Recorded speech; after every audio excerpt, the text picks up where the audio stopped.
পৃথিবীতে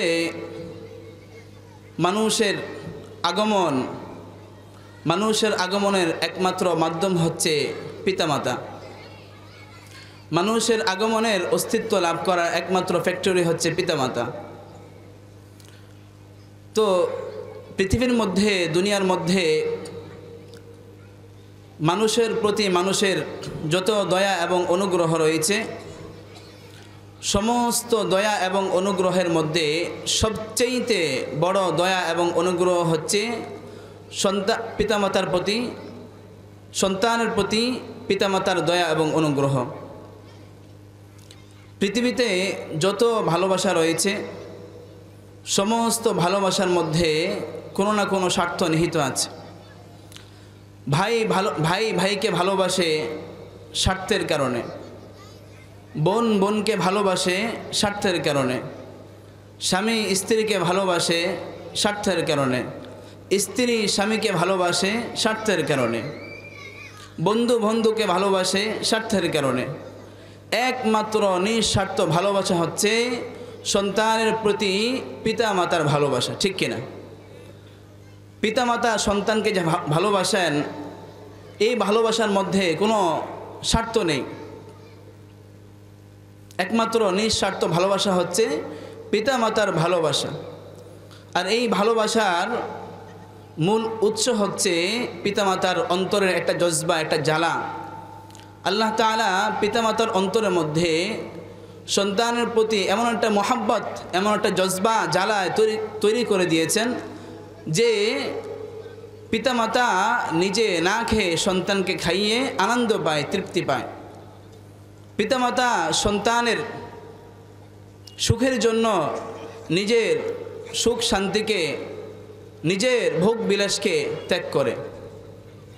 এই জন্য আল্লাহ তাআলা নিজের হকের পরপরেই পিতামাতার হকের কথা বলে দিয়েছে। আল্লাহ তাআলা পিতামাতার অবাধ্য সন্তানের প্রতি লানত করেছেন, দুনিয়াতে তাদের জন্য লাঞ্ছনাকে অবধারিত করেছেন, আর আখিরাতে তাদের জন্য জাহান্নামের ব্যবস্থা করেছেন। বলেন নাউযুবিল্লাহ।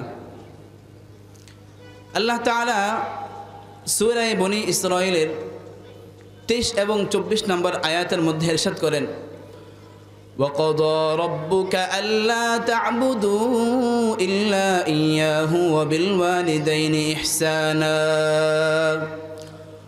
ও দুনিয়ার মানুষ, তোমরা আমি আল্লাহ তাআলাকে বাদ দিয়ে অন্য কারো ইবাদত করো না।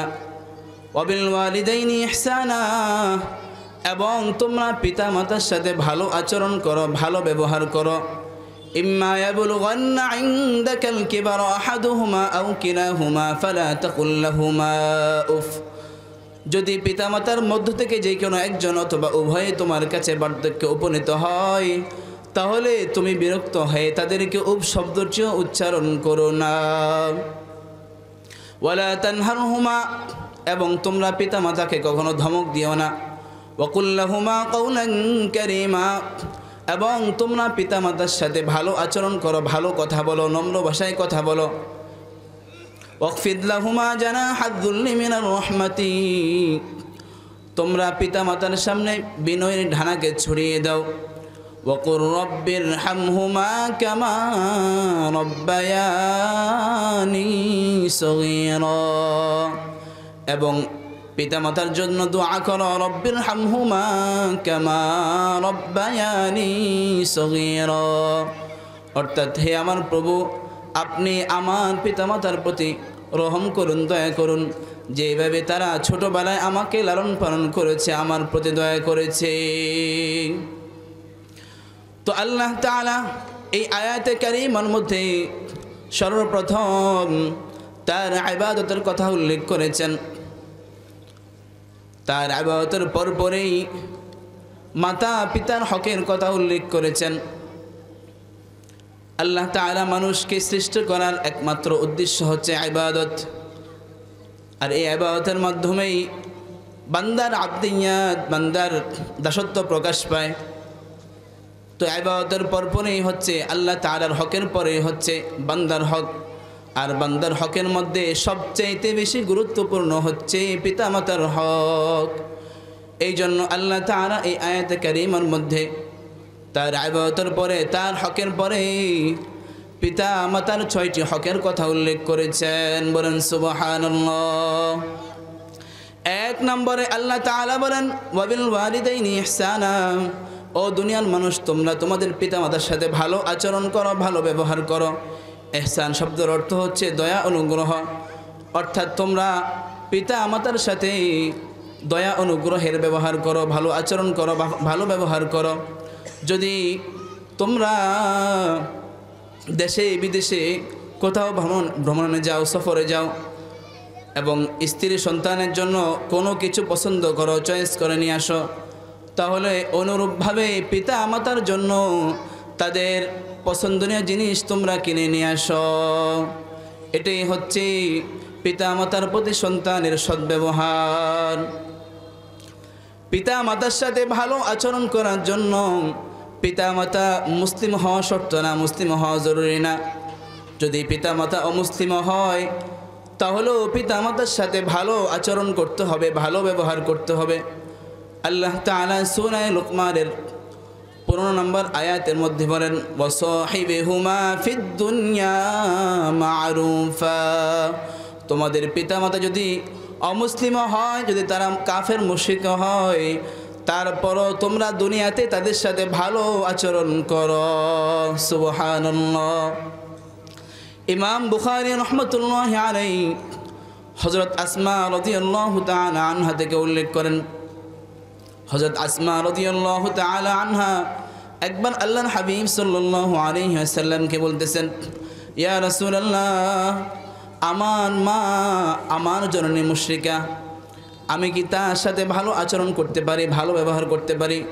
তখন আল্লাহর হাবিব সাল্লাল্লাহু আলাইহি ওয়াসাল্লাম বললেন, সিলি উম্মাকি, ও আসমা তুমি তোমার মায়ের সাথে ভালো আচরণ করো, ভালো ব্যবহার করো, তুমি তোমার মাকে আদর আপ্যায়ন করো।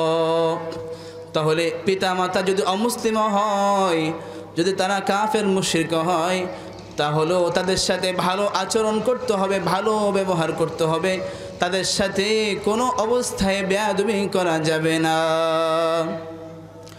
মোট কথা, পিতা মাতা মুসলিম হোক অমুসলিম হোক, শিক্ষিত হোক অশিক্ষিত হোক, দিনদার হোক বেদিন হোক, জাহেল হোক মূর্খ হোক, সর্ব অবস্থায় পিতা মাতার সাথে ভালো আচরণ করতে হবে। ঠিক কিনা বলেন? 2 নম্বরে আল্লাহ তাআলা বলেন, 2 নম্বরে আল্লাহ তাআলা বলেন وقضى ربك ألا تعبدوا إلا إياه وبالوالدين إحسانا إما يبلغن عندك الكبر أحدهما أو كلاهما فلا تقل لهما أف। 2 নম্বরে আল্লাহ তাআলা বলেন, যদি তোমাদের পিতামাতা উভয় অথবা যে কোনো একজন তোমার কাছে বার্ধক্যে উপনীত হয়, তাহলে তুমি তাদের প্রতি বিরক্ত হয়ে উফ শব্দটিও উল্লেখ করো না। এখানে আল্লাহ তাআলা উফ বলে এমন শব্দ বুঝিয়েছেন যার মাধ্যমে বিরক্তি প্রকাশ করা হয়। পিতা আমাদের যখন বার্ধক্যে উপনীত হয়, যখন তারা বৃদ্ধ হয়ে যায়, তখন তাদের আকল জ্ঞান কমে যায়, তখন তারা ছোট বাচ্চাদের মতো কথাবার্তা বলে। তো আল্লাহ তাআলা বলেন, ওই সময় তোমরা ধৈর্য ধারণ করে তোমাদের পিতামাতার কথাগুলো শোনো এবং তাদের প্রতি তোমরা বিরক্ত হও না। 3 নম্বর আল্লাহ তাআলা বলেন ওয়ালা তানহারহুমা, তোমরা পিতামাতাকে ধমক দিও না। যেখানে পিতামাতাকে উপশব্দ বলা যাবে না, সেখানে তো ধমক তো প্রশ্নই আসে না। কিন্তু কিছু বেয়াদব সন্তান এরকমও আছে যারা পিতামাতাকে শুধু ধমক নয়, বরং গালিগালাজ করে, কখনো কখনো আবার মারধর করে, ঘর থেকে বের করে দেয়। ঠিক কিনা? এমন সন্তানদেরকে আল্লাহ তাআলা হুঁশিয়ার করে বলতেছেন ওয়ালা তানহারহুমা, তোমরা তোমাদের পিতামাতাকে গালিগালাজ তো দূরের কথা, মারপিট তো দূরের কথা, তাদেরকে ধমকও দিব না। তাদেরকে ধমক দেওয়ার অধিকার আমি আল্লাহ তোমাদেরকে দেই নাই। আমরা অনেকে অনেক সময় একটা ঘটনা শুনে থাকি, একবার এক সন্তান তার পিতাকে মারতে মারতে ঘর থেকে বের করে এক জায়গায় নিয়ে আসে। ওই জায়গায় নিয়ে আসার পর পিতা সন্তানকে বলতেছে, ও বাবা, তুমি আমাকে আর সামনে নিও না। তার কারণ হচ্ছে যদি তুমি আমাকে আরও সামনে নাও তাহলে তোমাকে আরও বেশি কষ্ট পেতে হবে। আমিও আমার পিতাকে মারতে মারতে এখান পর্যন্ত এনেছিলাম। তখন সন্তান বুঝে ফেলেছে যে না, পিতার সাথে খারাপ ব্যবহার করা যাবে না, পিতার সাথে খারাপ ব্যবহার করা যাবে না, ভালো আচরণ করতে হবে, ভালো ব্যবহার করতে হবে। আরবিতে একটা প্রবাদ আছে, কামা তাদিনু তুদানু, যেমন কর্ম তেমন ফল। সন্তান এখন পিতামাতার সাথে যেমন আচরণ করবে, যেমন ব্যবহার করবে, সন্তান যখন পিতামাতা হবে তখন তার সন্তানও তার সাথে ওইরকম আচরণ করবে, ওইরকম ব্যবহার করবে। 4 নম্বরে আল্লাহ তাআলা বলেন, ওয়াকুল লাহুমা কাওলান কারীমা, তোমরা পিতামাতার সাথে নম্র ভাষায় কথা বলো, পিতামাতার সাথে নম্র ভাষায় কথা বলো। তাদের সাথে তোমরা শক্ত ভাষায়, কক্রোশ ভাষায় কথা বলো না, নম্র ভাষায় কথা বলো, নম্রতা বজায় কথা বলো। 5 নম্বরে আল্লাহ তাআলা বলেন, ওয়াকফিদ লাহুমা জানাহাদ যুল্লি মিনার রাহমা, তোমরা পিতামাতার সামনে বিনয়ের ঢানাকে ছড়িয়ে দাও। যদি পিতামাতা অশিক্ষিত হয় আর সন্তান শিক্ষিত হয়, সন্তান যদি ডাক্তারও হয়, ইঞ্জিনিয়ারও হয়, তারপরও পিতামাতার সামনে এমনভাবে থাকতে হবে যেন সন্তান কিছুই জানে না, সে যে কিছু একটা, এটা তার পিতামাতার সামনে প্রকাশ করা যাবে না।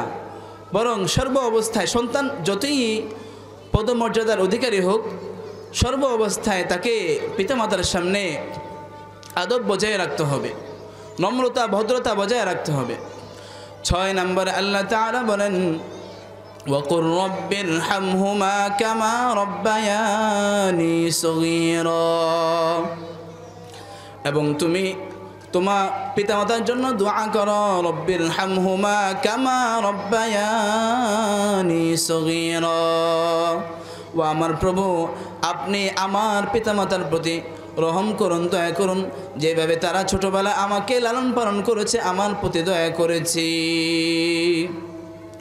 তো আল্লাহ তাআলা সূরা বনী ইসরাঈলের 23 এবং 24 নম্বর আয়াতে সন্তানকে এই 6টা আদেশ দিয়েছেন, 6টা দিক নির্দেশনা দিয়েছেন, যে তোমরা সন্তানকে বলেছেন যে তোমরা পিতামাতার সাথে এরকম আচরণ করো, এরকম ব্যবহার করো। পিতামাতার সাথে তোমরা নম্র ভাষায় কথা বলো, ভদ্র ভাষায় কথা বলো, তাদেরকে তোমরা কষ্ট দিও না, ধমক দিও না, উফ বলো না। হযরত আব্দুল্লাহ ইবনে মাসউদ রাদিয়াল্লাহু তাআলা আনহু থেকে বর্ণিত, উনি বলেন, সাআলতু রাসূলুল্লাহ সাল্লাল্লাহু আলাইহি ওয়াসাল্লাম আইয়ুল আ'মালি আহাব্বু ইলাল্লাহ, আমি একবার আল্লাহর হাবিব সাল্লাল্লাহু আলাইহি ওয়াসাল্লামকে জিজ্ঞাসা করলাম, আল্লাহ তাআলার নিকট কোন আমলটা সবচেয়ে বেশি প্রিয়? তখন আল্লাহর হাবিব সাল্লাল্লাহু আলাইহি ওয়াসাল্লাম উত্তর বললেন, আসসালাতু আলা ওয়াক্তিহা, ওয়াক্ত মতো, সময় মতো নামাজ আদায় করা। কুলতু সুম্মা আইয়ুন, আব্দুল্লাহ ইবনে মাসউদ রাদিয়াল্লাহু তাআলা আনহু বললেন, তারপর আমি পুনরায় জিজ্ঞাসা করলাম, ইয়া রাসূলুল্লাহ, তারপরে আল্লাহ তাআলার নিকট সবচেয়ে প্রিয় আমল কোনটি? তখন আল্লাহর হাবিব সাল্লাল্লাহু আলাইহি ওয়াসাল্লাম ইরশাদ করলেন, বিররুল ওয়ালিদাইন, তারপরে আল্লাহ তাআলার নিকট সবচেয়ে প্রিয় আমল হচ্ছে পিতা মাতার সাথে ভালো আচরণ করা। কুলতু সুম্মা আইয়ুন, ক্বালা আল জিহাদু ফি সাবিলিল্লাহ, আব্দুল্লাহ ইবনে মাসউদ রাদিয়াল্লাহু তাআলা আনহু বলেন, তারপর আমি জিজ্ঞাসা করলাম, তারপর আল্লাহ তাআলার নিকট প্রিয় আমল কোনটা? আল্লাহর হাবিব সাল্লাল্লাহু আলাইহি ওয়াসাল্লাম উত্তর বললেন, আল্লাহর রাস্তায় জিহাদ করা। তো একটু চিন্তা করে দেখুন, জিহাদ এটা এত উঁচু একটা ইবাদত, এত দামি একটা ইবাদত, ওই ইবাদতকে রেখে আল্লাহর হাবিব সাল্লাল্লাহু আলাইহি ওয়াসাল্লাম নামাজের পরপরই পিতা মাতার সাথে ভালো আচরণ করার কথা উল্লেখ করেছেন। তো চিন্তা করে দেখুন, পিতা মাতার সাথে ভালো আচরণ করা এটা কত গুরুত্বপূর্ণ। এই জন্য পিতা মাতার সাথে কোনো অবস্থায় খারাপ ব্যবহার করা যাবে না, বেয়াদবি করা যাবে না। যদি কোনো সন্তান চায় যে আমি বাবা হওয়ার পরে, আমি পিতা হওয়ার পরে আমার সন্তান আমার সাথে ভালো আচরণ করুক, ভালো ব্যবহার করুক, বেয়াদবি না করুক, তাহলে অবশ্যই অবশ্যই তাকেও তার পিতামাতার সাথে ভালো আচরণ করতে হবে, ভালো ব্যবহার করতে হবে, বেয়াদবি করা যাবে না।